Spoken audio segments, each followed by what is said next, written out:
This month we come with the wise men to Bethlehem, and as we worship there, the star reminds us that Jesus came to be a light for all the nations.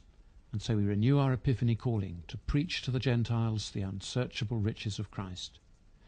First of all, a big thank you to everyone who's contributed to the turnaround in our diocesan finances. 18 months ago, each monthly bishop's staff meeting was dominated by the need to tackle the diocesan debt and to cut stipendiary clergy posts. It was bruising for the area teams and depressing for the parishes.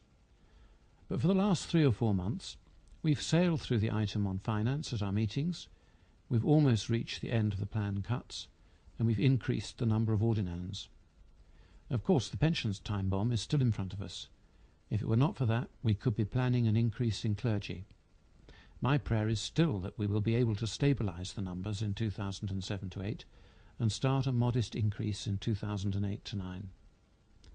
Second, thank you to all who contributed to the latest version of Going for Growth, which was unanimously endorsed at the last Diocesan Synod. It is, of course, more a vision document than a detailed strategy, and that's simply so that it can be up to each parish or cluster to wait upon God for those creative ideas that will enable us to share the unsearchable riches of Christ with our neighbours. Our aim, at all times, is to know more of the riches of the love of God, and to celebrate his love at work in our communities. From this we hope, first, to help more adults become disciples of Jesus Christ, second, to disciple more children and young people, third, to enable churches to have greater impact in their communities. How that happens, of course, will look very different in urban or rural parishes, rich or poor, to say nothing of our particular traditions.